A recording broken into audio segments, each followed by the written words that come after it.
Okay, hi Eric. I can see that you're here, but we'll have to wait a bit for your friends to join in. So we're going to be giving about 30 minutes from now till 2:30 for everyone to come in, settle down, we get to meet and greet, and get to know each other before we get the class started. So within that time, if there's anyone who is having a hard time connecting, we can get the link and then we can sort them out during that time. Then by 2:30, we start the conversation around the content that we're looking at today. Okay? Yeah. All right.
All right. Hello. So let's try and get everyone else in. We'll be spending the next few minutes getting to know each other, our motivation. You get to meet me. I'll get to know who you are, and that will help us with our ability to communicate with each other accurately. I want to know why you're here. I want to know what's driving you, and it will help with the direction of what I have to teach you. Okay? So the three of you here right now, I think there were about 6 of you that signed up. We'll be expecting the others to join in. So if you have if you can reach out to them, that will be great. If you can send out the link to the sessions again to them, or to anyone else who you think would be interested, you can go ahead and do that. The more the merrier. All right? Yeah, okay.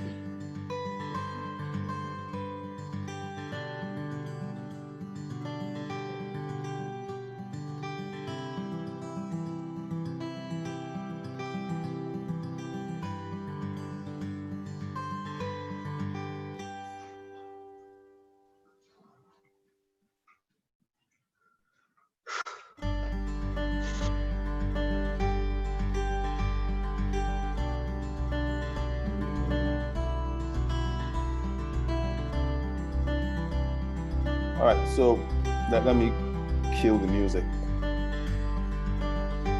Let me kill the music so that we can start talking. All right.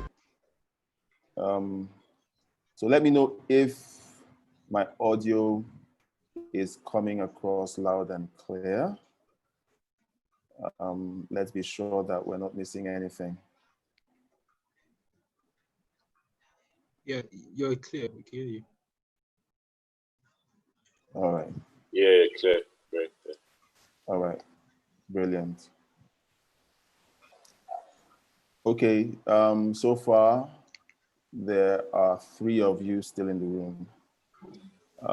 Were you able to keep track of your friends who actually signed up? Did they let you know that they had signed up? No, not really. Some people said they did, but we didn't confirm if they did. Just said they did. But they were going to. Approximately 78%. Okay. Okay. Here's what we're gonna do. Send the link, the Zoom link to them. If they said to you, yeah, we were able to sign up, just send them the link and say, okay, we've started. We're waiting on you. But while we're waiting on them to sign up or to join in, we're going to have a conversation amongst ourselves. When they connect, then maybe they'll jump on the conversation that we're having. All right, so I would like us to please make sure that the environment we're in is as quiet as it can be. If you can't control the environment, if you can't shout, "Hey, mom, put off the TV," and if you can't do that, then just mute the microphone when you're not talking, so that the sound doesn't bleed into the session, so we're all comfortable around each other. Okay? Yes, sir. All right, so I'll be switching on my video in a few moments. All right, just a moment. All right, I think I can do that right now.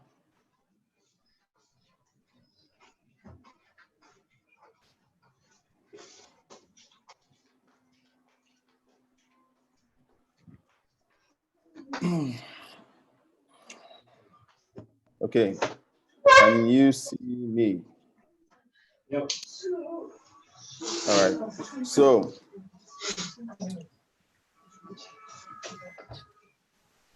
all right, my name is AA.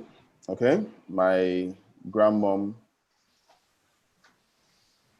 decided that it'd be nice for me to have an acronym, so I've been called AA since birth. All right. But my full name is Adaberem Chi Ajaonu. I have been into the design of software, websites, and mobile apps for almost 18 years now. And sorry?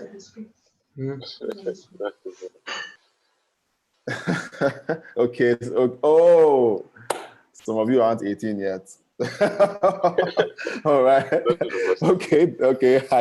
Sorry? None of us are 18 here. Okay, many of you are 18. Okay, nice. All right, so I originally studied to be an optometrist. All right. When I got into senior secondary school, I felt I wanted to be a medical doctor because my elder brother was a medical doctor. So he was a great influence in my life, and I felt that it would be nice to become one. Now, while I was bent on doing that, I spent time doing something else that really didn't appear to be anything of significance. And that was, I spent time fixing things. Okay, so if my stereo system was faulty, okay, hold on. Yes, sweetie. What do you want? My uncle said we should give him like one hard drive. All right, yeah, you can have the hard drive. There you go. Okay, so I have two kids. Let me throw that in just in case you you hear them in the background from time to time. All right, so I spent time fixing things, and it didn't occur to me that that was pointing to a silent gifting of being able to engage with technology. So I went through medical school. It wasn't until I was almost done with medical school that I realized, okay, I was actually meant to be into technology. And I began to train. I'm mostly self-taught, okay? But I did take, I took a 2-year course with Aptech, okay, where I learned how to code in Java, .NET, started learning PHP, and then I began, the rest of my education was basically me teaching myself things like Visual Basic and a few other things. So that's me. I've been doing this for almost 18 years. And part of what I'm going to be teaching you, most of it is not going to be the technical side. I know that some of you can't wait to, you know, crack open code and really start doing stuff. However, the success of this entire exercise is going to be hinged on your ability to work with the people you are serving. And that has to do with the customer or the client.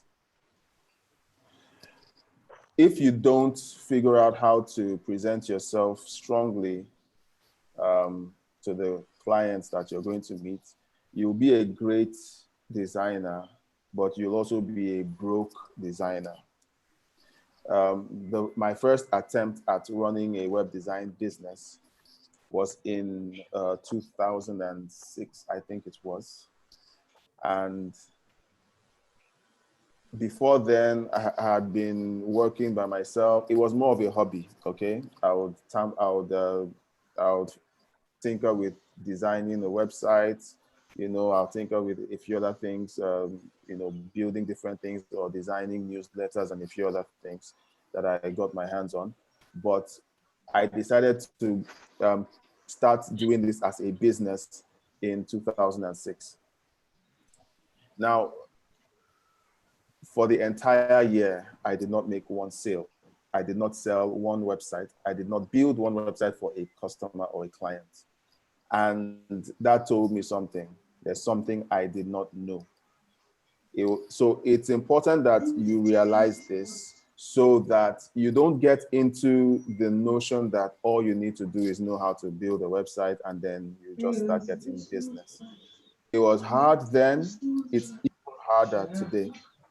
Because today you have platforms like Wix, you have platforms like Squarespace, you have different tools that people feel can replace you. If you don't sell yourself to the client will decide to buy a tool in your place. So the first few sessions that we're going to have will really be about you making sure that you are irreplaceable, okay? Marketing Do you understand? ourselves. Well, yes, marketing yourselves, the ability, well, not, yeah, you're selling yourself, but it's really the art of selling value, okay? It's the art of selling value. All right, so before we jump into the, you know, the main gist, okay, let's get to meet each other. I can see Eric is here, Michael is here, Ahmad is here, David is here, then DKA. I don't know who that is. DKA, you may need to change your name so that I can figure out. But okay, so we're going to start with Eric, all right? Eric, you're going to basically introduce yourself. Now, the key conversation is around what your motivations are, okay? Let's get to know who you are, all right? So let me go over the agenda where this is the meet and greet where I say hello to you, then I'm getting to know you. Next, we're going to be doing a session on how to create your web design offer. Your web design offer is a really important, in fact, is the most important part of this process because every Jack on the street who has a backpack carrying a laptop is a website designer. Why should anyone do business with you other than with them? Okay, so this is where your ability to land gigs gets really important. Now, this is not just about web design. It also applies to everything else. So some of the principles that I'll be highlighting is applicable to anything else you might choose to do. Let's say at the end of this entire process, you find out, okay, web design isn't really what I want to do, but something related, okay? You can still apply some of these principles to whatever else you want to get involved with. Now, the most important thing you should learn after this entire period is this, that the questions you ask determine the answers you get, all right? The questions you ask determine the answers you get. If you're asking the wrong questions, you will get the wrong answers. So during the course of our engagement, while I'm talking, if a question pops into your head, get your pen out or your notes app, type out the question, reserve it, okay, so that when I'm done and I say, okay, time for questions, you have the right questions prepped to ask so that you can get great answers from me. Okay, really important. Okay, so let's get started with the getting to know you segment, all right? We have about 8 minutes to get through all of this, so you guys just breeze through. So Eric, I need to know what is your motivation? Okay, so this is what we're looking at. Who are you? What's your story? Why are you here? All right. And then finally, do you think you have what it takes? Do you think you have what it takes to do this thing? Because people think that this is, it's a smooth gig. Build websites, get paid. It sounds like fun, okay? But it takes a lot of work to be able to survive in this industry. So let's get to know you, Eric. Who are you? What's your story? Why are you here? You know, and you think you have what it takes? Well, my name is Eric, and I'm going into grade 12. My story is that, during summer, I just want to be able to maximize it, make the most of it, not just let it waste away. Okay. Why I'm here is because I want to have another skill under my belt. I want to be able to know more things about online web designing and, how to be profitable for myself. And yeah, I do think I have what it takes to do this because I'm determined to know something. All right. Brilliant. All right. Yeah. Michael, you're up.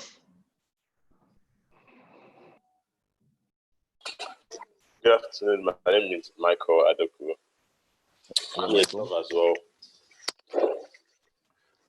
Right. I've been into web design for a long time, like since I was really young, maybe like year 7, because I also went to Aptech. I was about to go to Aptech for like a year, during the summer, and like for like 2 summers, but um, my parents had changed their mind because I moved from Lagos to Abuja, and for them to plan it out again was not easy. So I used to use YouTube as well to learn a lot of other stuff on Okay. web designing, like ethical hacking. 'Cause I really like codes and the technical aspects of it. And when it comes to web design, I always have a lot of ideas because I'm someone that does art a lot. I'm a science student, but I'm very artistic. So I want to be able to express my ideas in websites. That's it. Cool. Well, do you think you have what it takes Yeah, to no, I survive? definitely have what it takes. All right. Okay. Let's skip to David. David, you're up. Is David here? So David told me to no busy at the moment. Told me Okay. to tell you. All right. Essay. Hi, good afternoon, sir. My name is Essie Mukoro. Hello, Essay.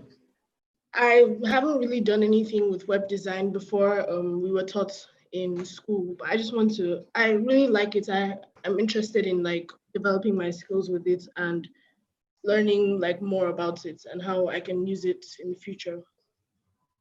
Okay. Because I know it's a really good skill set to have for like jobs later in life. All right, cool. All right, that's brilliant. All right, so, all right, this is what we're going to do, okay? During the course of this entire conversation, one question is going to keep popping up in your heads, and that is, are you willing to do the work? Are you willing to do the work? Running a profitable web design business, because I'm actually going to teach you how to run it as a business, not as a side hustle, but as a business. It's really hard work. There's a lot of work that happens outside of actually cracking open your design tools and doing the work. There are other things that are even more important than that. And I'm going to be showing you what those things are. If you're able to nail down all of those things, running a web design business can really be fun. It puts certain things, it takes care of a lot of things. In my experience, you can be a great designer and be broke. I've seen people who have been that way. I've seen people who have struggled in spite of the fact that they are very skilled designers. And I would like to teach you what I've learned over the last 17 to 18 years of doing this. All right. So now, most of you, no, all of you, okay, all of you are still minors. You're still under the supervision and care of your parents, which means that there is the element of reduced risk. You can get into this if you succeed, great. If you don't, you still live in your parents' home. They basically pay for everything, and that's a great place to be. This is awesome because you can make all the mistakes now, learn everything you need to do to learn now, and once you correct the mistakes you've made, you can simply pivot and start doing it the right way. Many people who decided to start design businesses started without the security of being allowed to do so by their parents. A lot of us who grew up in the 90s didn't even have computers. I got my first computer in 2003. I left secondary school in 1994. So you can imagine I was 10 years plus out of the secondary school before I owned my first computer. You guys have a lot going for you. I call people like you digital natives. You grew up with smartphones and technology available. You're comfortable around technology. Most of us had to learn these things when we were much older. So you're at an advantage. You have these resources available to you early on. And so that would help you succeed where most of us have failed. So let's jump into the first session. How many of you went through the website and went through the agenda of what we're going to be covering? How many of you were able to do that? Just indicate with the icon, yes, yes, yes, yes, yes, if you didn't, or no, if you did not. I would just like a quick answer while we're still going over the presentation. Use the icon on your Zoom app. The check mark for yes, the cross mark for no.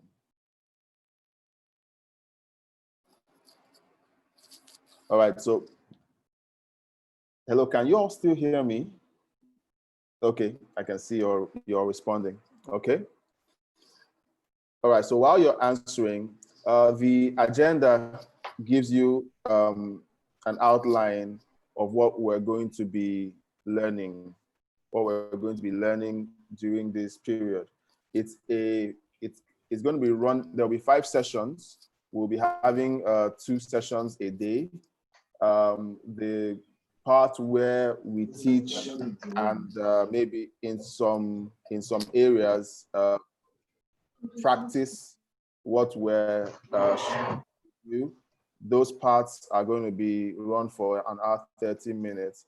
The first 30 minutes is going to be to ensure everybody is in, everyone is comfortable. You have everything you need with you in case we need to do a practical session during that timeout, and we'll get into the meat of the session. All right. So that's what it looks like. We'll try and make it as enjoyable as possible. We're going to make it as engaging as possible. Most of you will have questions sometime. Now, if you have a question, simply use the raise hand icon, okay, on the app. I'll acknowledge you. Maybe I'll need to finish up a thought or a point that I'm talking about. And then if I see your hand up, then I'll give you the floor to ask your questions. Is that okay? Okay, guys, is that okay? All right, cool. Yeah, it's good. It's good. All right. So, how to create your design offer.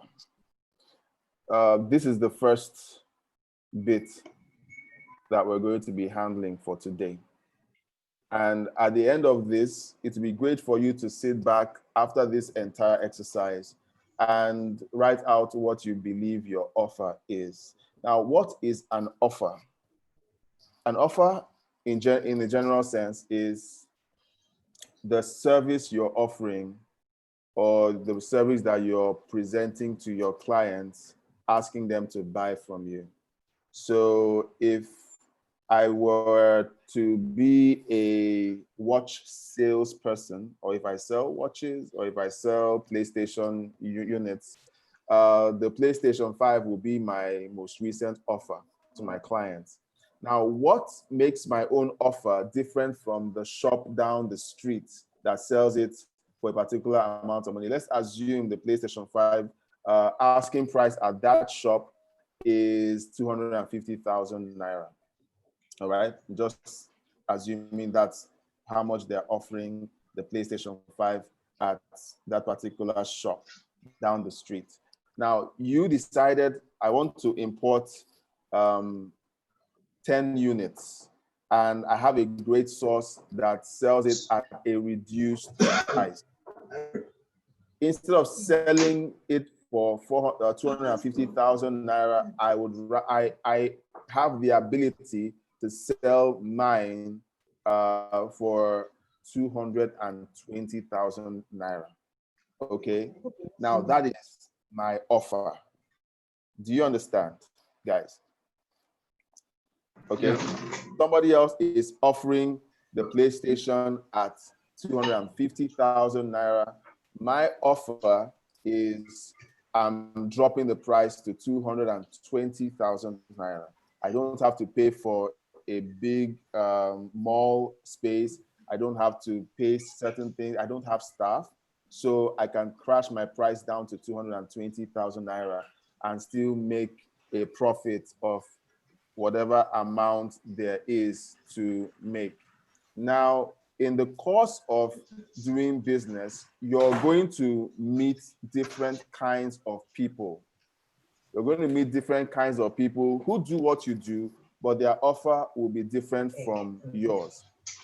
You could have someone else who sells the PlayStation at the same price that you sell it, but their own offer would be that they'll sell it to the clients for 220,000 naira.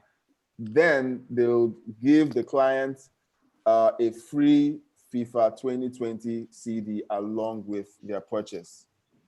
So do you understand the concept of an offer? It's not just the fact that you're offering a service. There are 1,000 other people that are offering the same service. What makes your proposition or your offer unique? Are you with me? Yeah. Yes. All right. Yes. So in the web design space, okay, like I said, there are a dozen, not even a dozen, there are thousands of people right now where I live who design websites and who say they sell web design services. All right. What makes my offer different from theirs? Okay. Why would someone come to me? Because I'm actually more expensive.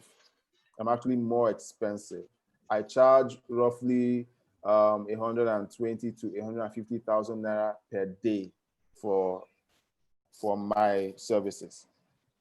Okay. Somebody else says I can do your website for 50,000 naira, and he sits on that job for 3 weeks. All right, and he's charging 50,000 naira. I charge 100,000 at least per day. So if you're going to keep me for 5 days, you're going to be paying me 500,000 naira to do your job. So why would someone use me instead of using someone else with a different offer that is cheaper than mine? All right. So these are the things that you have to contend with. I will not drop my price to 50,000 naira because other people are dropping their price to that amount. My offer is different from their offer. Okay. So the very first step to designing your offer is to determine who your ideal customer is. Who is your ideal customer? Now, in the industry, the ideal customer, or your ICA, ideal customer avatar, is an important phrase that you need to understand. If you don't understand it, you're going to find yourself trying to sell web design to everyone. And when you try to sell to everyone, you're really selling to nobody. So what's an ICA? What is an ideal customer avatar? Okay, those of us who play video games a lot know about avatars. An avatar is a representation, a digital representation of you. Okay? How many of you can follow the concept of an avatar? You're playing a game, but you design something in the digital space that represents you. You give it your name and so on. You say, oh, you want him to have pink hair. You want the guy to have shades on and so on. He's a representation of your personality. Now, what an ICA is the collection of qualities that your ideal customer should have. it may be too early for you to determine accurately who your ideal customer is, but let's start with something very simple. Okay, you guys are in your teens. Most of the people you know tend to be family and friends, and that's family, okay, and friends of your parents. Family might be your uncles, aunties, you know, cousins who are much older than you. Okay, that could be your space of your market, because the people you might want to sell to may not, who are within your age bracket, may not be able to afford what you're selling. For example, if you're selling a PlayStation, not everybody within your age bracket can afford to dip into their savings. Their savings may not even have as much money to buy a brand new PlayStation.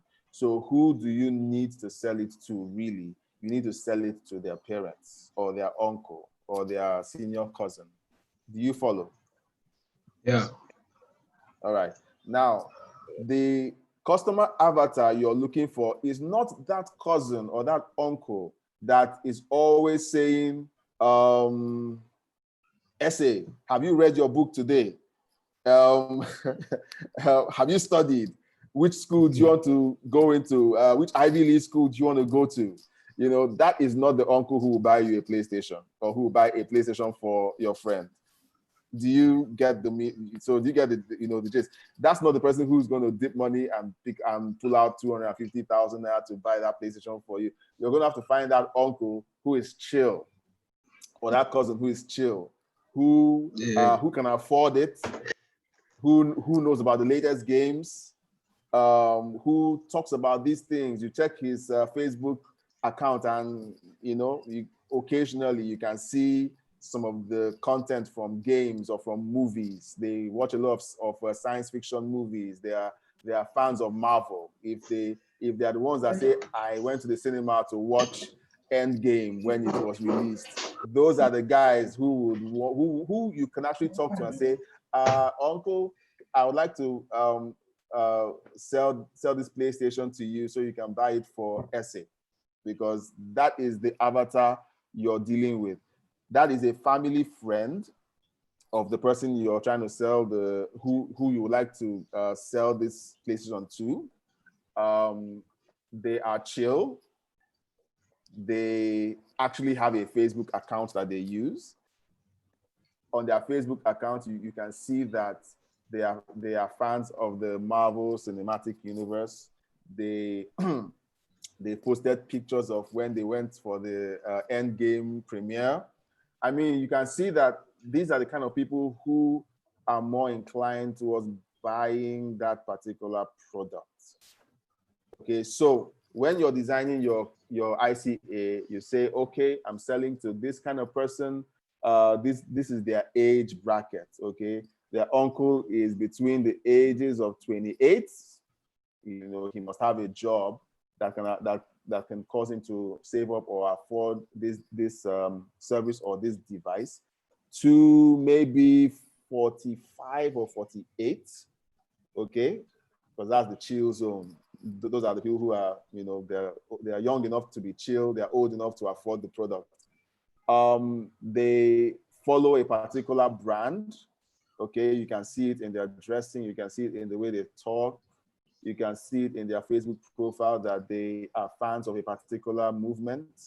Okay, they read comics as kids.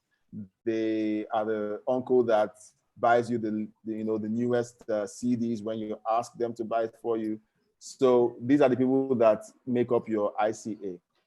As your business runs, you begin to find more characteristics that make it possible for you to be more accurate about who your ICA is.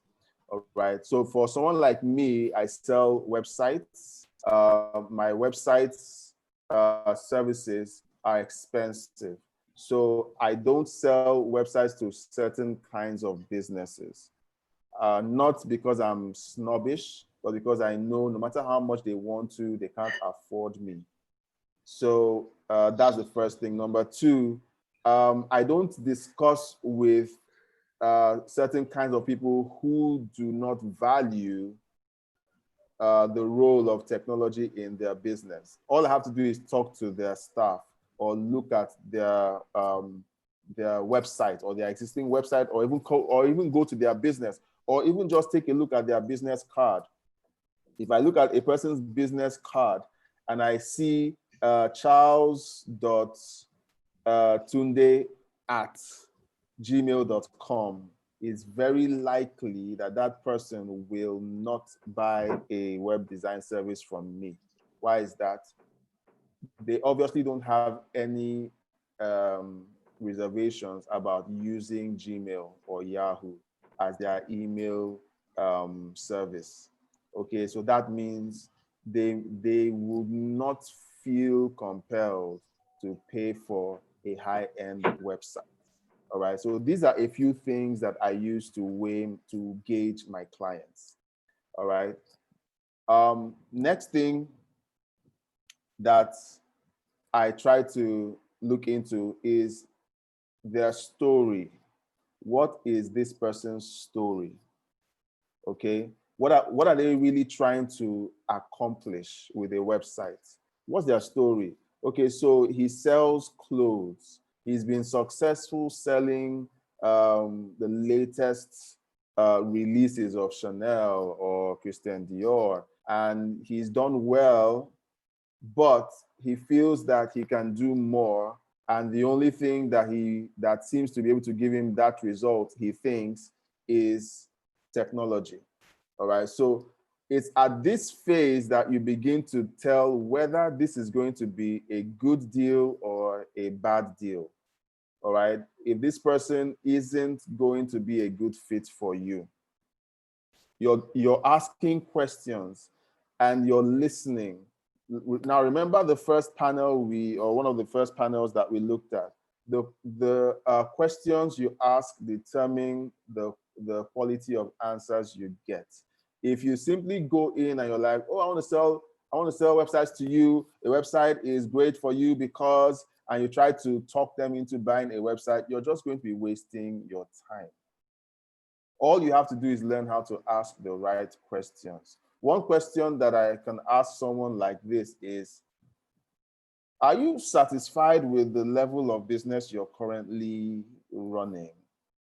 You know, and if they answer like, oh, we're good, business has never been better, you know, it's awesome. I mean, I haven't needed to follow up on my staff, they're selling and everything is great.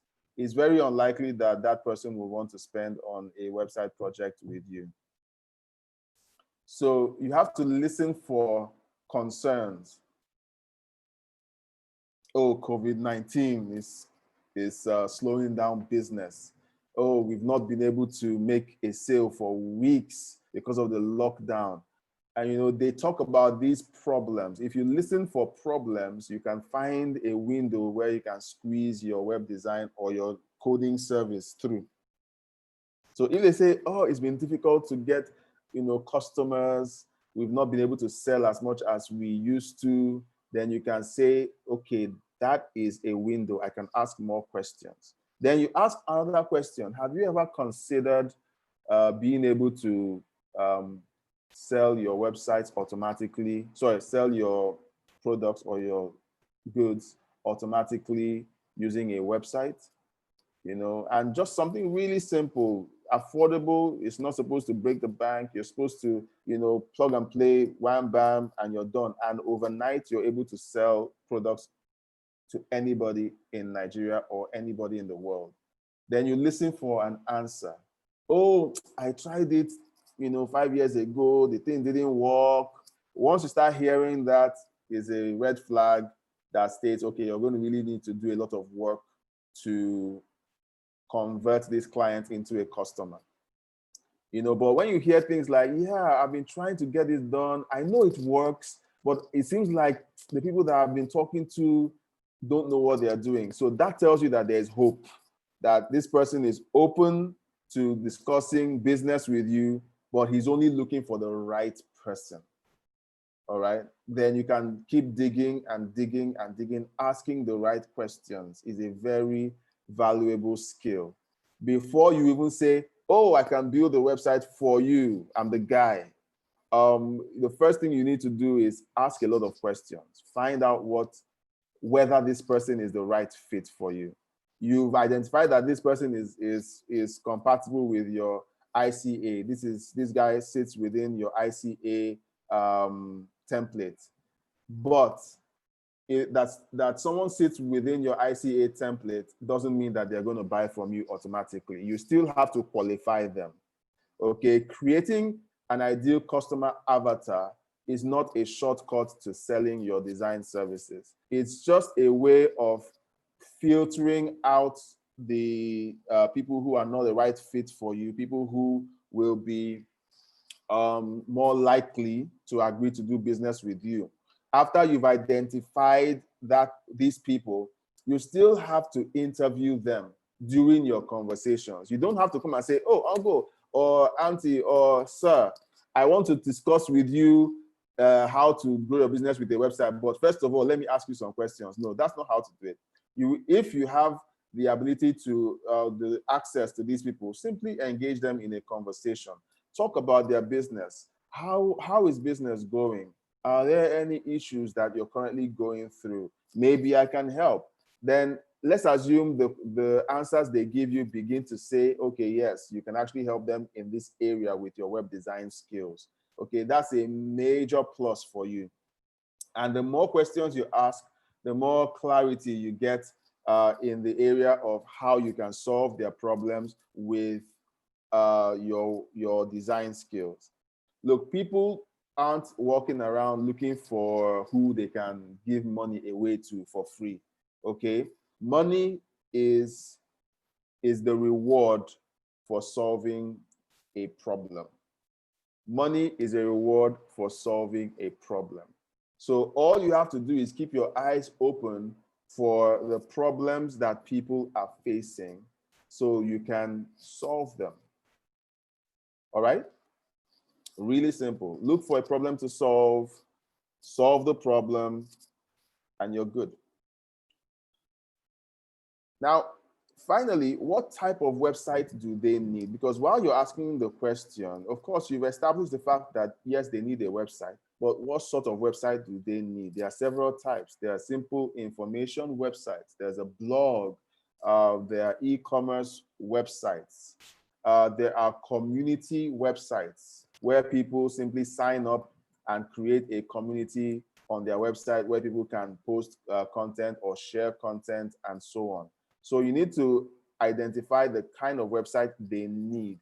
All of this would determine how much the project will eventually cost, how long it will take, and whether it is something you want to get involved with. Now, in your journey as a designer, you're going to start out being excited of, oh, great, I can build websites. I've learned how to sell to people. I've learned how to talk to people and identify whether they're my ICA. And you feel like you want to sell to everybody, everything that moves. I would like you to just take a breath, okay? Because not every project will make you happy. Not every design project will make you happy. Some clients will look at you and say, this is just a kid. I can talk to him anyhow I like. I can handle the project anyhow I like. If he asks me to do something, I can tell him I'll do it tomorrow, and he can't correct me, because I'm his elder or something like that. There are a lot of people who are that way. And if your business is going to be affected negatively by that kind of attitude, you have to be able to recognize it from the get-go. One example for me is talking to business owners and watching how they treat their staff. In 2010, I believe it was, my mentor and I went for a meeting. Someone called him to do a meeting. They wanted a project done, and my mentor, I mean, back then in 2010, if you asked him how much do you take to do a website, the lowest he would call, okay, as his quote was 1.2 million naira.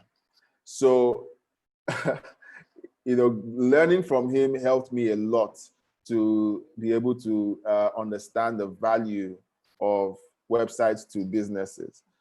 So he was invited to a business, a place of business, and they wanted to discuss doing a website. And while we were there waiting for the business owner, this was at about 7 o'clock or 8 o'clock in the evening. Okay, we went over there for this conversation. And while we were there, the owner of the business was, we watched her talk to her staff, and we didn't like what we saw. I mean, she was nasty. I wouldn't talk to my dog the way she talked to her staff. And right there, we both agreed this woman is not a right fit for us, because look at how she treats her staff. Eventually, that's how she's going to start treating us. And we walked away from that project. We didn't follow it up, even though, yes, I mean, we needed money, but the project would not have made us happy. As a creative person, your ability to engineer happiness is important to your creativity.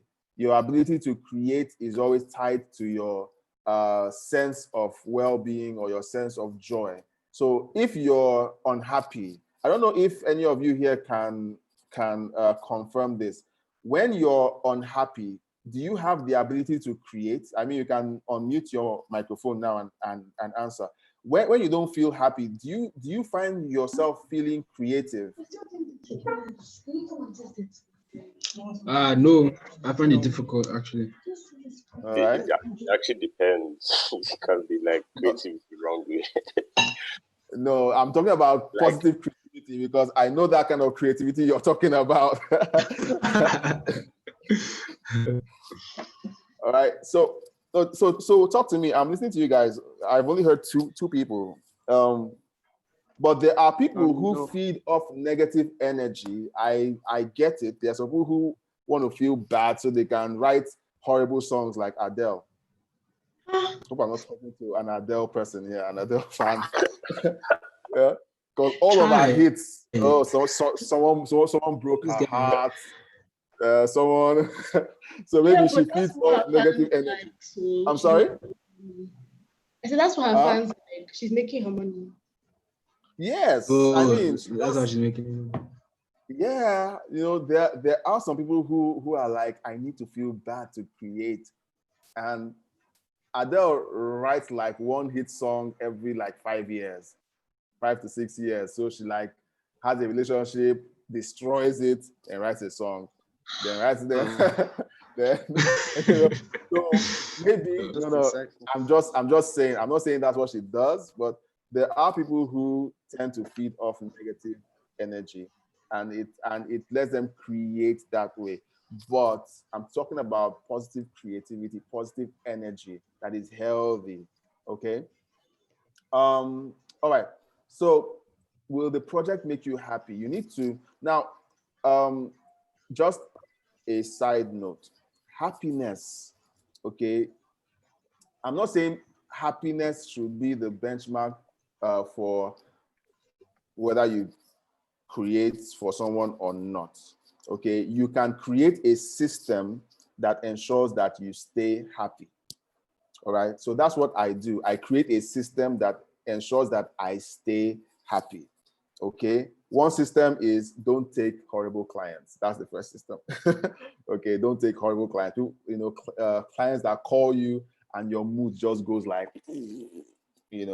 I've had such clients.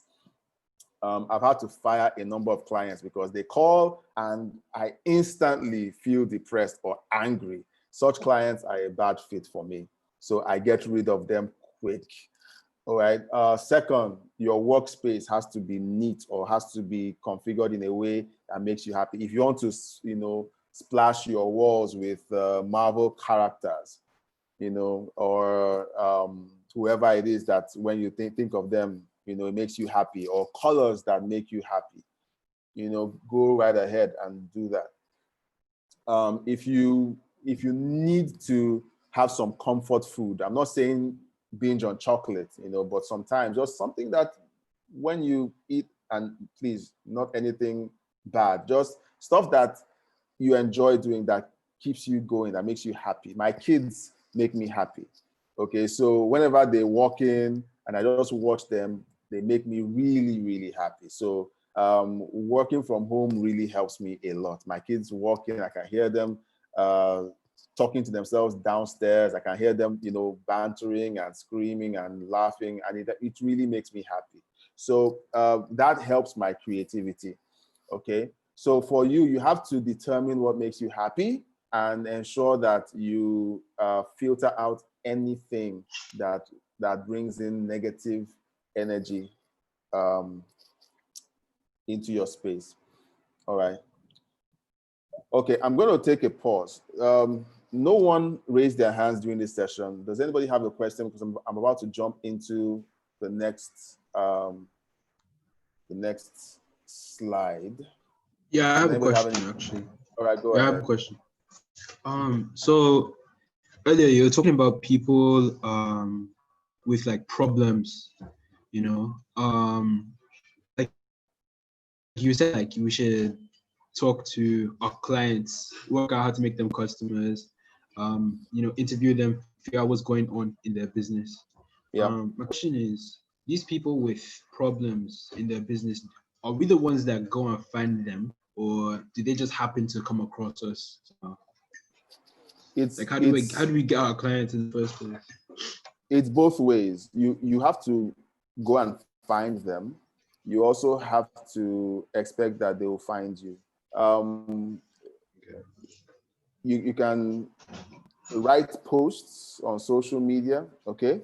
You can talk about business problems and how they can be solved, all right? And people who read them can then say, hey, do you design websites? You say, yeah, I do. You understand? And then conversations can start that way.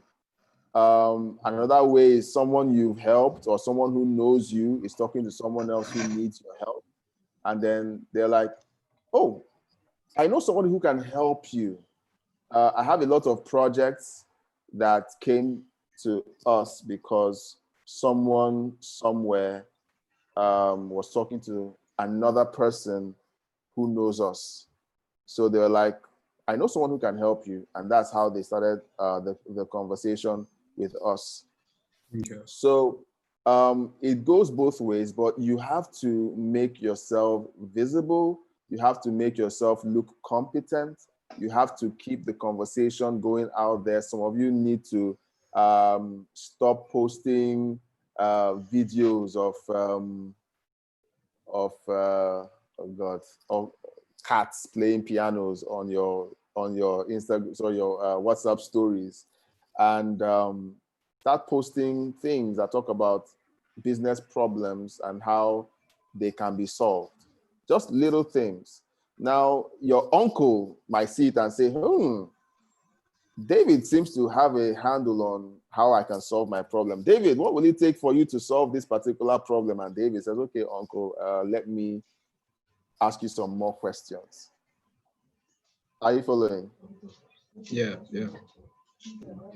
I hope everyone is here. I hope it's not boring, because this part of it is really important. If we don't get this right, everything else goes to hell. Okay. Yeah. So, right. So when conversations start, even when someone comes to you and says, how much will it take for you to design a website for me? Okay, this is how I answer them. I tell them it depends on the problem we're solving. All right. So last night, I got a call from a friend of mine in the US, in Maryland, and he told me he was with his friend. His friend wants to start an online service, but needs a website to drive it. So he told his friend about me. You see where this is going? This is a friend of mine in the US talking to another friend, told his friend about me, and then he hands the phone over to his friend, and his friend says, okay, I want a website. This is my business. This is what's going on. This is what's going on. This is what's going on. And I'm going to tell you what happened after the next slide. All right?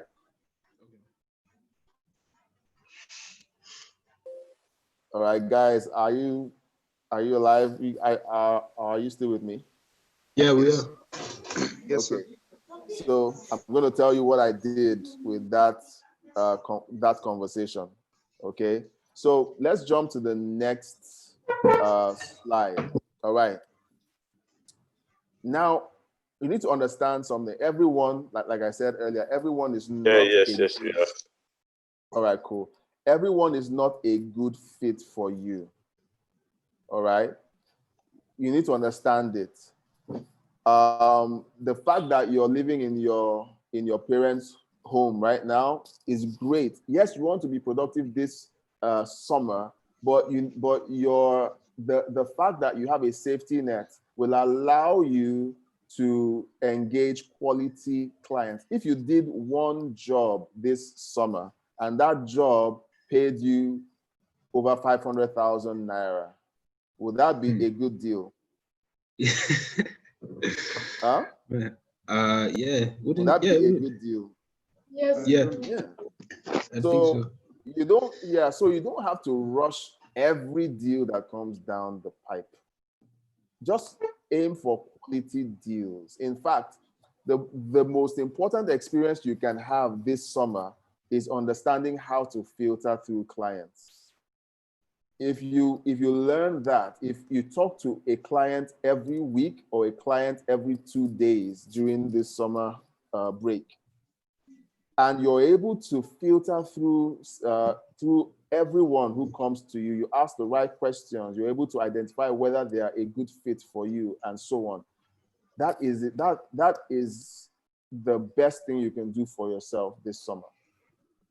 Now, if you land a gig that gets you 200K, 300K, 400K, $1 million naira, okay, $1 million naira. With what I'm teaching you here today, and with one of the tools I'm going to be giving you, you stand the chance of being able to make up to $1 million naira this summer. All right. I said stand the chance. I didn't say you will. I said stand the chance. Okay? Yeah. This is not clickbait. Okay, this is not clickbait. You stand the chance of doing that. Okay, if you're talking to the right client who has the resources and who has a big enough problem that you have the ability to solve, you stand a chance of making up to that amount. Now, one more thing you need to know is this: by simply being in this class, you have access to my 18 years of experience. So that means you can go out there, talk to anyone, whatever you don't know, buzz me. Do you understand? So whatever the size of project, okay, you have me backing you up. You have me and my guys backing you up. So if it's something that requires, oh crap, I just broke something. Okay, so we'll be there to help you just right the ship. Okay, if it's something that is huge, I can't do it, but I got the deal. We can help you execute it. Then while we're executing it, you're learning how it's done, so that next time you can do it yourself. Do you understand? Yeah. Okay. Yeah. So so just relax. Okay, what you're learning is really valuable. Okay. Awesome. So during the course of, so let me get to the next slide, because I really want to tell the story from yesterday, but just hang on. I'm going to I'm going to tell you that story. It's a really cool story. Maybe not as cool as you might think, but it's a really cool story. All right, so you need to understand the past experiences your client has had is really important. Okay, when you meet clients, okay, most of them who have bad experiences try to confine you to their bad experiences. Oh, you're just another website designer, so you're here for my money.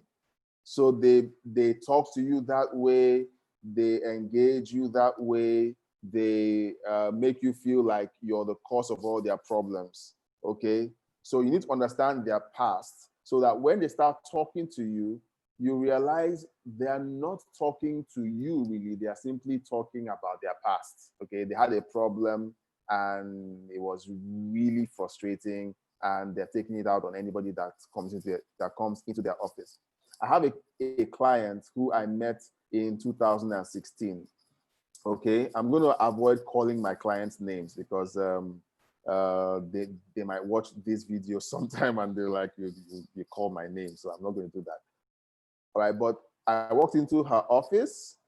Now she told her personal assistant that she needed someone to fix her online marketing on Facebook and Google. So her assistant said, "Oh, she knows someone," and then she calls me. So I walk into the premises. I have the meeting. I just meet her for the first time, and then she says, "Okay, I want to start selling to people who are not close friends of mine. I want to be able to sell to total strangers." And I said to her, "It's great that you want to run a marketing campaign, but do you have a functioning website?" And she says, "I don't need a website." I said, "I beg your pardon, you need a website." She said, "I don't need a website." And you know what? For about 2 minutes, we were going back and forth. "I don't want a website." I said, "You need a website." Having a marketing campaign run without a website is like fetching water into a basket. You need a website to catch all the activity that you're generating with your online marketing. So eventually, she decided, all right, let me listen to you. And in the end, we built a website and ran the marketing campaign. But do you know what? I was willing to walk away from that project if she refused to design a website and attach that website to the marketing campaign. Why was that? Because the entire project would have been a flop if a website was not available. Okay. Now, why did she say, "I don't want a website"? It was because of her past experiences. She had had a bad website designer who had actually taken her website hostage because he didn't want to release it to her when she said she wanted to move on to a new designer. So she had very bad things to say about website designers. So I understood I was talking to someone with a really bad experience. So when I told her, "You have to do this," and I said to her, "Okay, fine. I will take X% payment, which is less than what I would normally take, to do this website. And then if I'm done with it and you don't like it, you don't have to pay me the rest." Okay, so I did that. In the end, she loved the website, she paid for the balance, and then we moved forward. But that really is a story that tells you, look, people have baggage. They come to you with baggage and they tend to relate with you based on the fact that they had bad experiences in the past. So don't take it personally, okay? Just know that that's the issue. Try to figure out where they are at the moment, okay? You have to do more listening than talking. When you meet a client for the first time, don't tell them how you're going to do a website that makes them money and all those things that you feel like you're compelled to say to them to get them to know feel like you know what you're doing. No, you don't have to do that. All you have to do is something really simple, and that is ask a question, listen. When they make a statement like, I don't think I need a website, ask them a question, why do you think you don't need a website? And listen to their answers. While they're talking, you can take notes, you can identify key pressure words that they use to let you know whether they are dealing with a past problem, whether they are dealing with a present issue, or whether they are afraid of a future conflict. These are the three things that a lot of clients reveal when they are speaking with you, okay? Clients that talk about the past, like I said, they don't want something because someone did something wrong to them in the past. Present issues, I really want this, I don't want anything else. This is what I think I need now, okay? That's just an example of a present-minded client or someone who is dealing with something that is overwhelming them in the present. And then future fears. That's the kind of client that will keep telling you, if anything goes wrong, you know, I'll get my lawyer. If anything goes wrong, law, I'm going to sue you. If anything goes wrong, okay, let's sign a contract. These are people who are afraid of the future.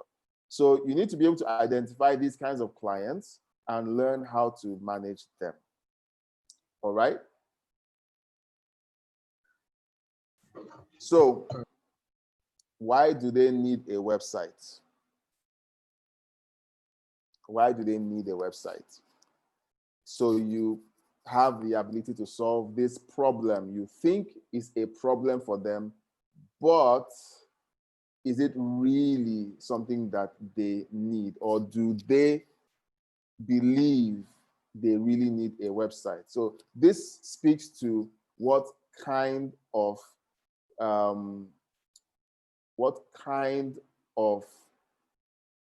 expression of need do they attach to a website? Do they need a website? Yes or no? Do they know they need a website? Okay, what's the purpose of a website as far as they are concerned?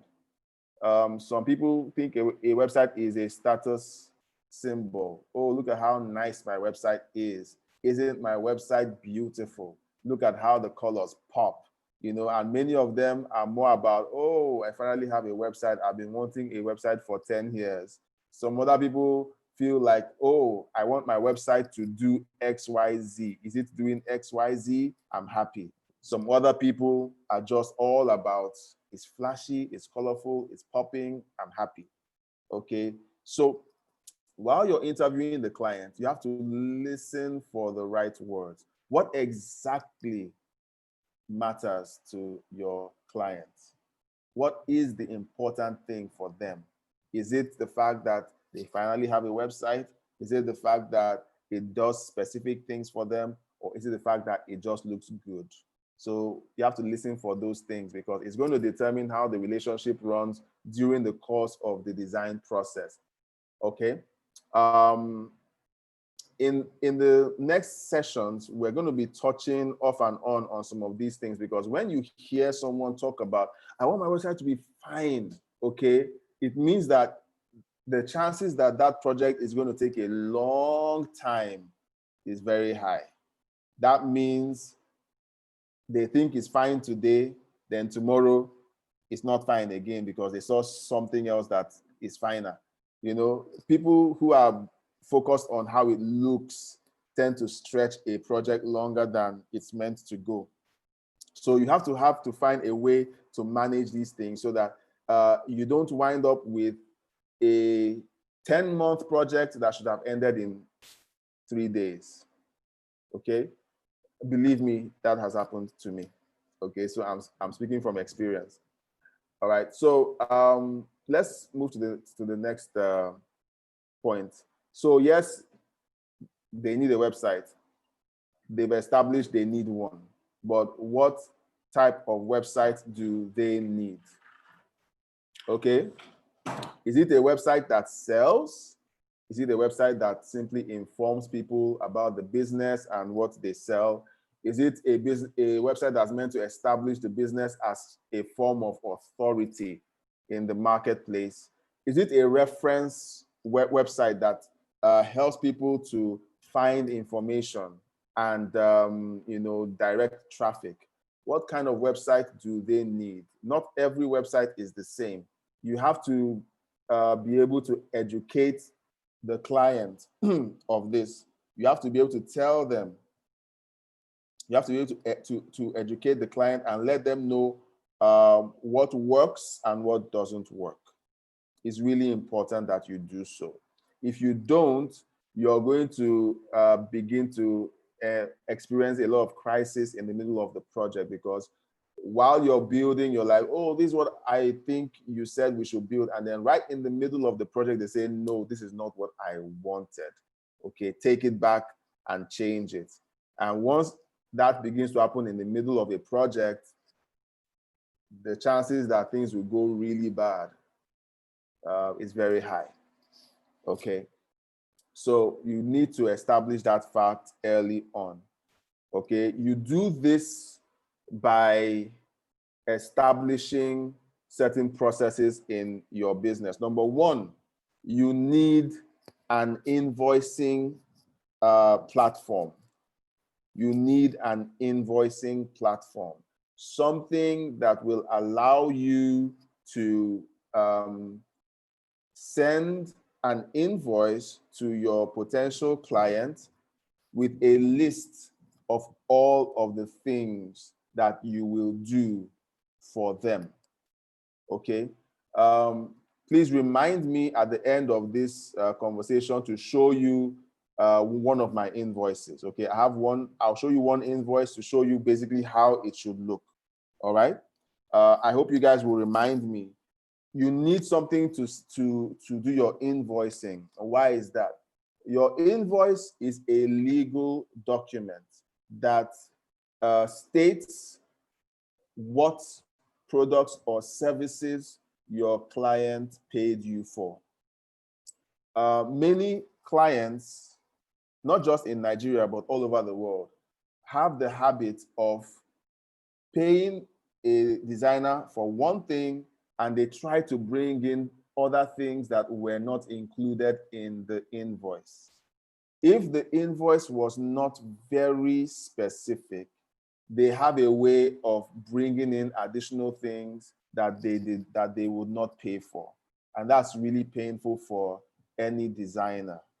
Okay, so if you have an invoice that clearly states what you're offering to the client, it is essential that you have that.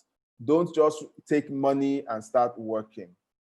Taking money and working without an invoice is very dangerous. The next thing you should also consider as part of your toolkit is a contract toolkit. A contract toolkit.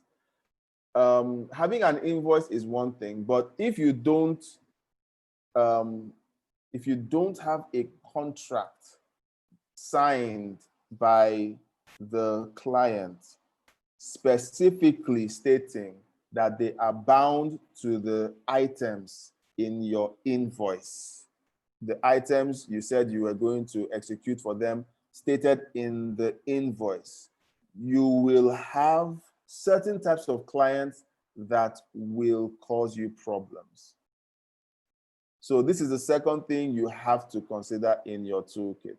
Now, some of you are saying, oh gosh, I'm a teenager, my dad will take care of it. Okay, it's great if your dad can take care of it, but there are some issues that it's best you don't let it get that far.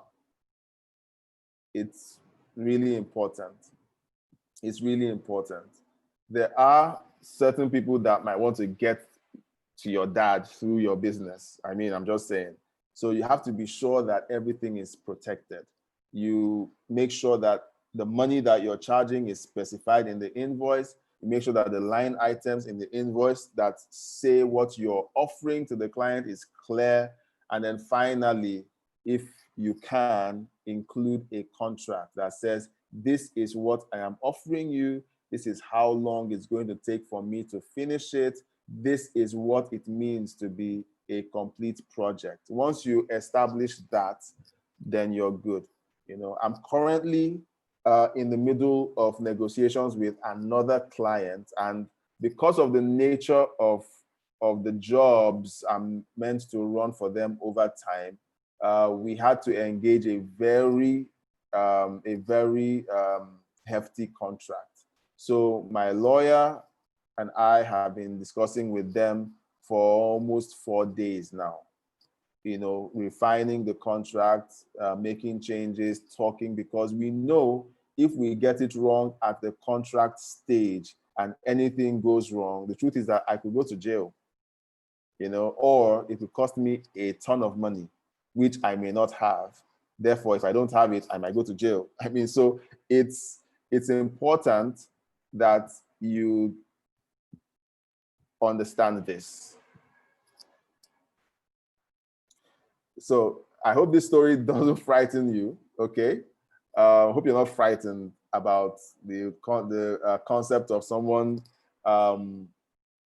taking advantage of you, taking your money, taking your freedom, and so on.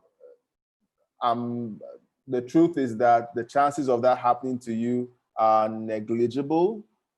However, if you start on working the culture of writing a contract right now, by the time you start dealing with more advanced projects, okay, you would have become accustomed to protecting yourself and your business. I once heard a story of Bill Gates. People think that Bill Gates was an accidental phenomenon. He just happened to be born in the right family, in the right country, and at the right time in history. But there were other people his age, born at the same time, born in the same state, born in the same country, with the same privileges, but not all of them became Bill Gates. And that was because there were certain things that Bill knew and practiced from the time he was a child. I think I heard or I read one story where his sister wanted to borrow his baseball bat, and in order for him to release the baseball bat to her, he wrote a contract between himself and her, stating the terms of their contract and the condition in which the baseball bat was meant to be returned. Okay, and this is a child. I'm not sure he was into his teens yet when he wrote that contract.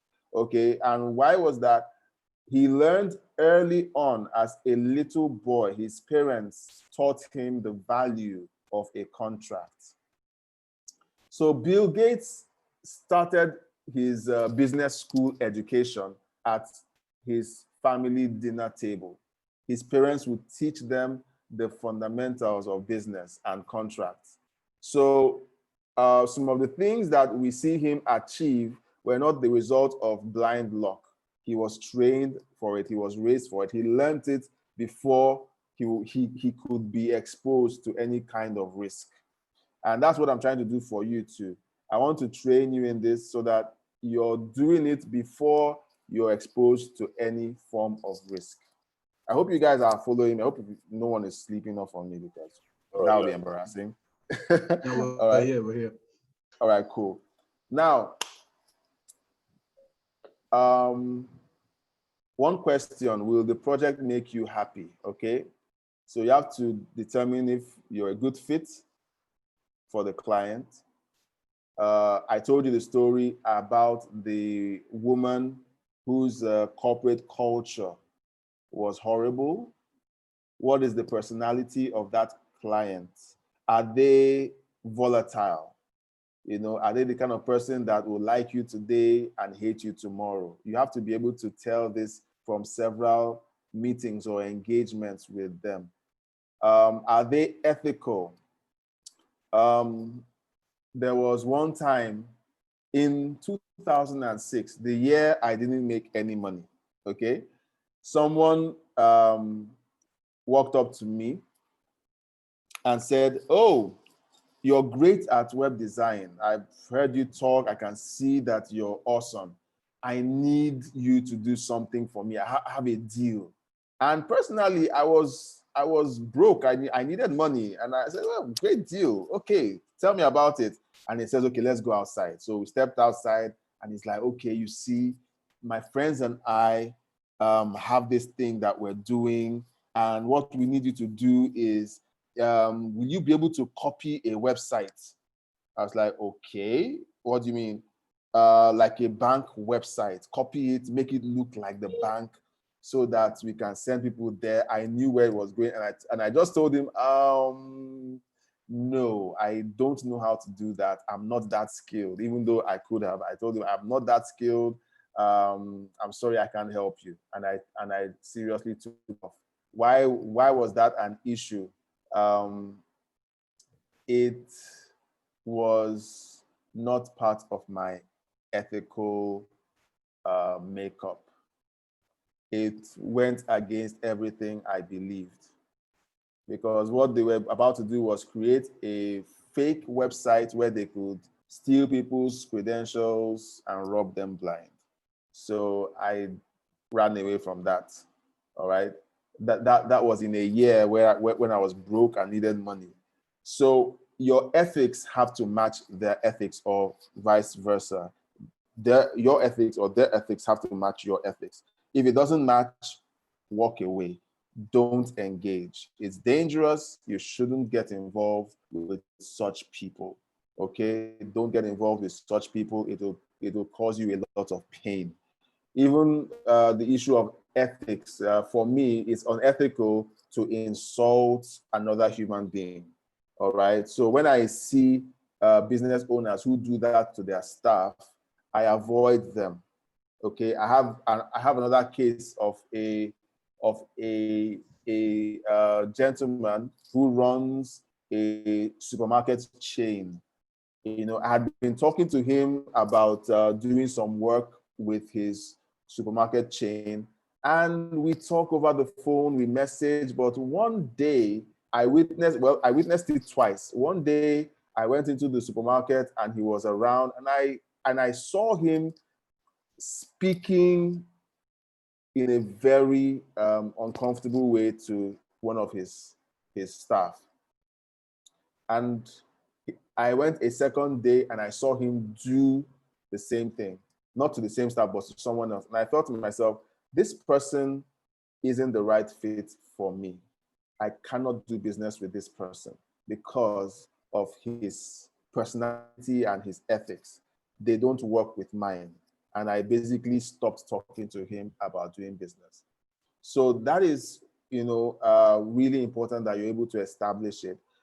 There are people who ignore all of these signs. They say, I just want money. I want money and I'm going to go for the money. They do it and then they come out feeling really bad because in the end, that person was a horrible fit for them. And it turned out that it damaged their business. It damaged everything with respect to the project, and it just didn't work out. It was just a waste of time.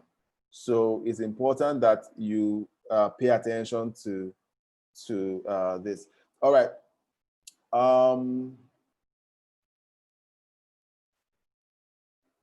Okay, so we're looking at price, all right? And I want to establish a system of determining your pricing, okay? How do you determine your pricing for a project? Usually, people just call prices because that's what they feel they can charge a client for a project. But the danger of doing that is that when you start the project without calculating your costs properly, many people get into trouble right in the middle of the project because the project was bigger than they anticipated and they've spent all the capital on the project, and now, they are running at a loss. So I have a simple formula for calculating price. All right. this formula is one, the amount of resources used plus your calculated value of time spent doing the project plus 10% of the sum of the previous amounts or the sum of the resources plus time spent. Okay, that equals price. So let's assume you use data and you have transaction fees like bank transfer fees, transportation fees, and a few other things that you need to purchase. If you're buying templates for the job, it's part of the fees and so on. Then the amount of time spent to do the project. So let's assume that you're going to run the project for 10 days, all right, for 10 days. And for those 10 days, you're going to be working on that project for 4 hours every day. So that's 40 hours, okay? 4 times 10 is 40 hours. And you feel like you would like to charge 1,000 naira an hour for every hour you're working for the project. So what is that? That's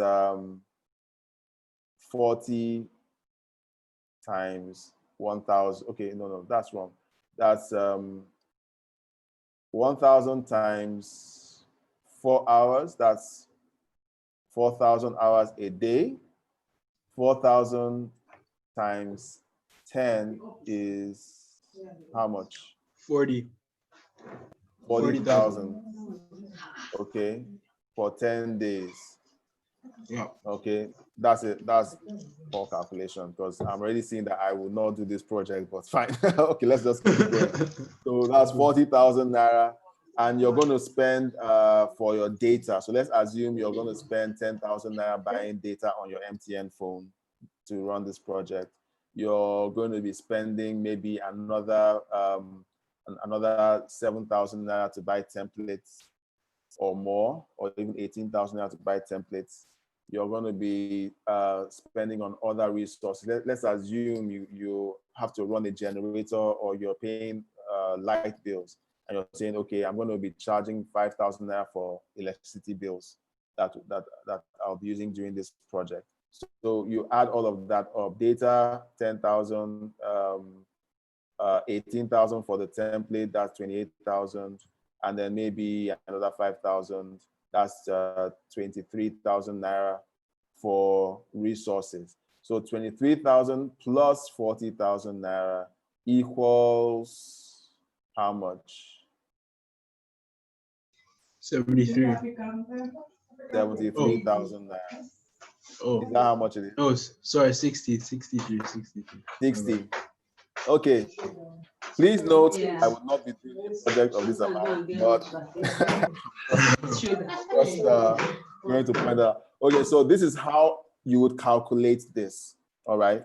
Now, if you feel like, okay, 6,000 is low, and mind you, okay, 6,000 plus 10%, that is plus 6,000 naira, so that is 66,000 naira.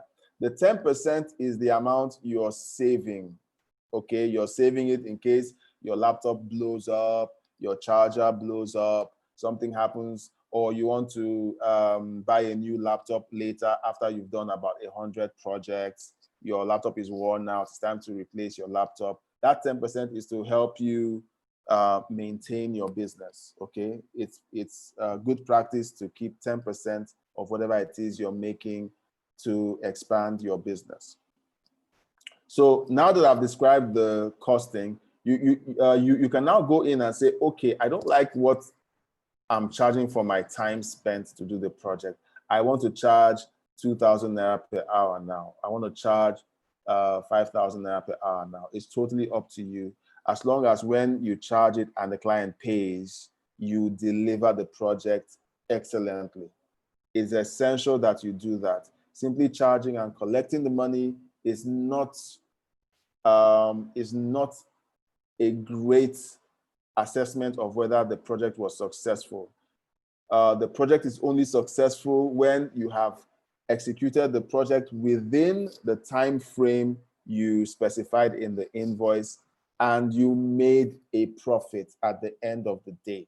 So your ability to make a profit is hinged on you closing the project earlier than forecasted or at the forecasted date, okay, without the client having any issues with the project. All right. Now, I've put all of these things together because without this first stage, your entire web design practice or business or whatever it is you're trying to do this summer and beyond would be, it wouldn't work. Okay, you would be working, you would hate every moment of it, you would hate the people that you're doing the work for, you'll be frustrated, you're not making nearly enough money, you're not having fun, and at the end of the day, you will just decide, okay, this isn't worth it. I'm shutting down my operations. All right. So I would like us to take a beat and ask a few questions. We're going to take questions for about 10 minutes, 10, 15 minutes, or you're going to ask me anything you want. We're talking about pricing. We've talked about pricing, the ICA, your offer, anything else we discussed. If there's something related to what we discussed or not directly based on what we discussed, you can also bring it up. And then I'll try my very best to give you straight answers. Okay, Eric, go. Okay. My question is, could you go over the 10% of sum again about price? I didn't really understand that. 10%. Okay. Yeah. When you calculate the resources expended plus the time spent executing the project, okay, by your calculation, you arrived at 60%. Sorry, 60,000 naira. When you added up time, the value of time spent executing the project plus the resources you spent to execute the project. You arrived at about 60,000 naira. Is that correct, Eric? Yes. So you have 60%, then you now have to calculate 10% of 60%, sorry, 10% of 60,000 naira. All right. So 10% of 60,000 naira is 6,000 naira, correct? Yeah. So you add 6,000 naira to 60,000 naira to make your total price. Okay. Got it. You understand? Yeah, so what that covers is this: when someone gives you 66,000 naira for designing this project, you immediately deduct your 10%, 6,000 naira, and put it in your savings account. Okay. Next thing you do is you deduct the amount for resources. You're supposed to buy data. You're supposed to buy, let's assume you're buying a template for the client's project or some other tools you may need to pay for. You deduct that amount of money. The amount left is your project fee. All right? Is the fees for time spent during the project. Okay? So that can go into your account. It sits there, and then you execute the project. Once you've submitted it, it means that you've been paid for work done. Are we there? All right. Yeah, I get it. No, thanks. So you have the money you were paid to do the work. You have 10%, 6,000 naira saved in case something happens to your tools. You need to change something or you need to buy something. It's all you're saving it. It's not meant to be touched. Okay, it's not extra money you can use to go to the movies. It's meant to be saved to provide security for your tools or for your business. And then the rest of the money is for buying resources like power, data, and anything else you may need to use for the project to work. Okay. I have one more question. I have one more question. Go ahead. Yeah. When you have your final price and everything, is your client meant to pay you beforehand or after you've done the project? All right. Depending on the amount they're paying, okay. Over the last few years, since I've been doing business in this arena, I have had different payment structures. Sometimes earlier they would pay 50%. At some point, I started demanding for 70% upfront. Okay, so out of 66,000, I'll calculate 70% and say, okay, you guys have to pay me 70%. Sometimes if the project is significantly large and the amount of money is quite a lot, and so we would agree to break the payment into smaller chunks, maybe 3, 4, 5 payments. So over the course of your experience, you're going to come across certain scenarios where it may vary, but the standard usually is 50 or 70% upfront. Then they pay up the balance at the close of the project. That usually is the standard. However, in my case, what I do is if the amount falls below a particular sum, it will be risky for me to take the payment in percentages. So I demand full payment upfront. That's for me, depending on the size of the project. If they are going to be paying a particular amount and it doesn't make sense for them to pay in installments, I'll simply tell them, look, just pay it all up front, since we're going to be doing the project anyway in this amount of time. So it totally depends on what realities you're working with. I hope that's clear.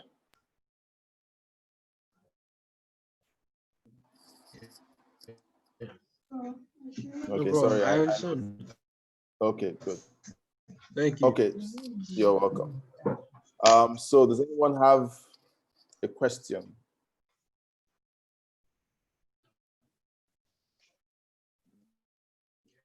Yes, Michael. My question is, are you going to like teach us anything on web designing itself, or is it just the aspect of applying it? Well, I'm starting out with teaching you the business part of it. Then I'm going to be introducing you to certain tools that will help you run it efficiently, and I'll be introducing you to a website builder, several website builders that you can use to design websites. And then we can even do a live practical session if you'd like, that will show you basically how you can build a website profitably, because it doesn't make sense that you spend 50 days designing a website that could actually take you 5 days. So I spend my time making sure that I'm able to reduce the amount of time I spend in designing websites. Let me show you a site that I designed. Pardon me, I'm trying to. Oops, my bad. Let me show you a website that I designed a couple of days ago. It's a live project I'm currently working on. I'm currently working on this project, and the project, this design took me under 3 hours to make, I think it was. Let me just, under 2, I think maybe two hours to make. Let me share it with you. There it is. Okay, so can you see my screen?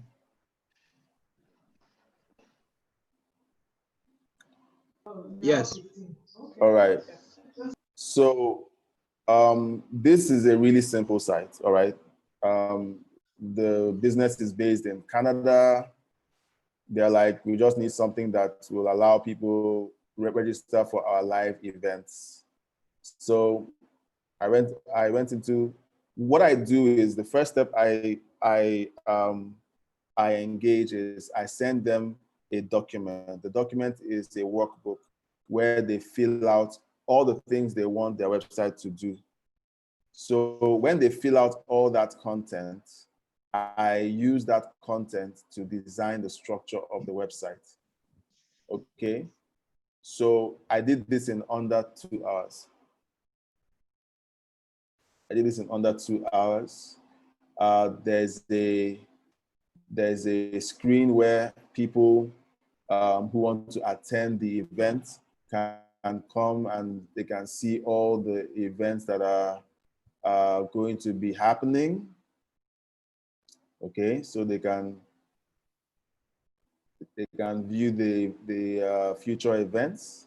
They can choose the events they want to attend. They can choose the events they want to attend, and they can register for the event. So this website took, okay, everything took under 4 hours to do. The homepage under 2 hours, using the tools that I use and the techniques that I use. So I'm going to be showing you a few of these things, and I'll try to highlight the need for such tools, because the faster you're able to execute on your projects, the more profitable your project will be.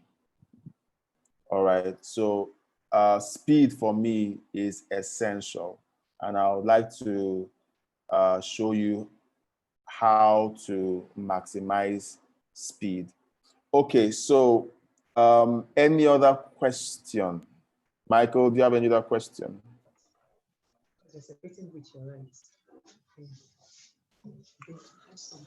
Okay. Yeah. Yeah, you told us to remind you to show one of your invoices and what they look like. All right. All right, cool. Thank you for reminding me. Oof. All right, so let me open up one of my invoices. Let me see. All right. Funny enough, it's the invoice that's related to the conversation we had earlier. I told you that I had a call from a friend in Maryland, and I was about to tell you the story. Okay, so this is the invoice that I raised after that conversation. All right. Tell me if you can see the invoice. We can see it. Okay, so this is actually, it starts out being a quotation, but by the time the client approves, it is converted into an invoice. So you can see all of the things that are stated. All of these separate rows are called line items. They're called line items, and each of them represents an aspect of the project. And the costing, then our design fees, then you now have the total fee at the bottom. So what this does is it allows us track our conversations with our clients, how much the project is, and then when the client says, okay, we're going to pay you for this project, all of these things describe accurately what we're supposed to do for the client. If at any point the client says, oh, can you help me do something? And I take a look at the line items and it was not included, I am within my rights to say, you didn't pay for this, it's going to need to be invoiced differently.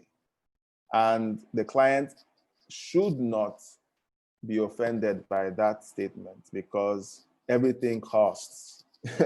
Everything costs. So you have to build in the costs for everything. Whenever the client says, I want you to sneeze, you have to pull out your calculator. How much will a sneeze cost? Okay, you have to be able to do that. Jesus. And do it in a way that is nice. Okay, Michael, you have your. My question is, when you make the website for the person, is there like an agreement where you either just make the website and that's it and they pay you, or you make the website and you manage it like over time, whatever they want to be added continuously, continue to be added? Yeah, I always tend to separate that from the website design. That's called a retainer. The retainer states that they pay you X amount of money every month for maintaining either the content, or you maintain the content and SEO, or you also do code updates. You state what you're going to be doing every month, and they pay you that amount of money every month. I have some clients that I do that for, and I insist that they pay me at the beginning of the month, not the end. I did end of the month one time, and clients would, we would work for the client, and at the end of the month, the client would say, what did you do? You didn't do anything. So it happened too many times. So I started insisting on them paying at the beginning of the month. So that agreement is a separate thing, and you also have to have a contract for that. In one of the sessions we would have, I'll show you how to use this tool for invoicing, and I'll also show you the contract tool that allows you to design a contract that you can send to your client and they will sign, and it is binding. Okay, so that allows you to say, I'm only supposed to update one page per week. If they come and say, please now help us to update this our blog, you can say no, because the contract did not state that you would update their blog as well. So a contract keeps everyone honest, and it's important that you consider very strongly including that in your work process eventually. Okay. So do you have any questions about this quotation / invoice that I've shown you? Since I've shown it to you and you're seeing the live figures and everything, do you have any questions? Are you the one that puts in the like I'm seeing here for the other lines, domain registration? Are you the one that made the tag domain registration? Or did you have a list of tags already? No, I added it myself. I defined the costing. I even defined the description. It's a lot of hard work. But the beautiful thing is when you do this once and it's done, all you have to do is come, rinse and repeat. I set up this quotation while I was discussing with them over the phone. So they told me, okay, first thing, I took note of all of the things that they wanted. You can see this screen here. I took down the notes of what they wanted. I was listening. Remember what I said about listening? I was listening. I was taking down the notes of what they wanted. When they finished describing what they wanted, I repeated this list to them, and they said, yeah, that's what we want. Then I said, okay, hang on. I opened up my quotation system, and then I just generated all of these. All of these things you're seeing here represent each of these points that they said that they want. So I just went into my invoicing system. I just picked out each of the features, created the quotation, and then sent it to them. So I told them, okay, I've sent it. Let me know what you think. And that was it. So this is really a very important part of my operations. I don't compromise on it. It has saved me a ton of headaches, and it will do the same for you if you apply it to your process. All right, we have 1 minute left. So I'm sure you guys have stuff planned out for the day. So I have one more thing to show you, and then we'll go bye-bye. All right? Okay, so if you have more questions, you can write it down. Then tomorrow we can take it during the early part of the class. We're going to be meeting again same time tomorrow. All right, same time tomorrow, and then you can ask your questions at that point. All right. So, oops, sorry about that. All right. So we're going to be looking at several things. So before tomorrow, I would like you to visit this website, webdiscode.net. All right, there's a link on the website labeled affiliates, I think it is, affiliates. So click on the link and then register as an affiliate on that website.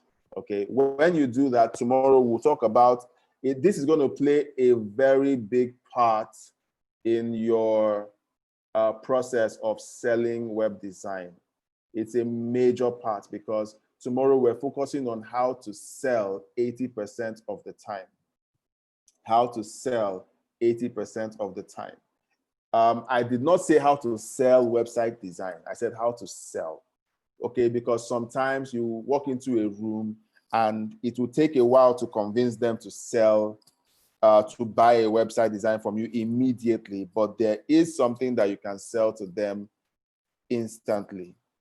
Okay, you can walk away with them making a payment, and that is adding to your recurring revenue. So just register there. Tomorrow we'll talk about this process of selling 80% of the time.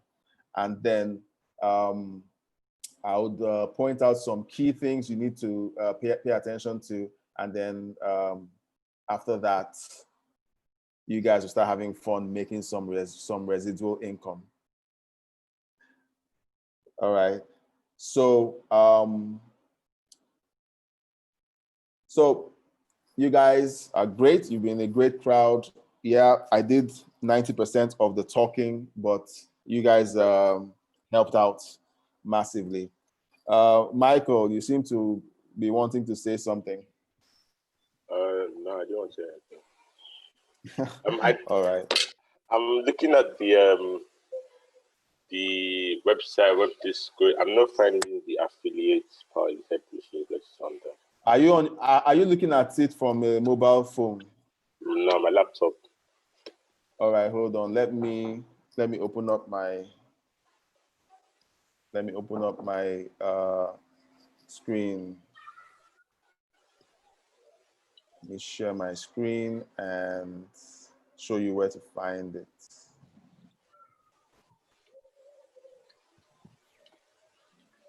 All right, so is this what you're seeing on your screen? Yes, that is. All right, so, okay, sorry. It's called Reseller Sign Up. Sorry about that. It's called Reseller Sign Up. So when you click on that, it opens up a page with a registration form. So fill out the form. Just fill out the form. Yeah. So fill out the form, follow the process. It will send you an email. And then, okay, let me stop sharing. I want to see your faces. I haven't seen anyone's face since I was talking. It felt very weird, very weird. Okay, so what we're going to be doing tomorrow is, first of all, today, when you sign up, you go to your email box, confirm your activate your account. There are a bunch of things in the back end that I'm going to have to show you tomorrow. I'm going to be explaining the importance of this tool. I'm going to be telling you several nice stories about how this works. it's really cool. Then in the end, we'll be discussing how you can guide your clients towards buying something from you, even if they don't want to register, or sorry, even if they don't want to pay you for a web design project immediately. You can always walk away from them with after making a sale, you know, and you can always make revenue with them every time you talk to someone who really needs a website but doesn't want to pay you immediately. So that's what this is going to be doing for you. And we'll be covering that tomorrow. All right. So tomorrow is really about you starting to make money. And I'm looking forward to seeing what you guys do with it. Okay? Yeah. All right, guys. Let me let you guys go. It's been fun. It feels like we can talk forever, but that's not good. I mean, some of you have other things to do. And we do have tomorrow. It's a Saturday. And I was thinking of moving it straight up to Monday, but it'd be great to have the second session, you know, right after this, so that you can start doing something so that by Monday, you start talking to people and actually making some sales on Monday, from Monday. So we'll see tomorrow, same time tomorrow, and then see how much we can cover. Well, I hope you guys had fun though. Yeah, we did. All right. All right. So see you guys tomorrow. Bye-bye. Bye.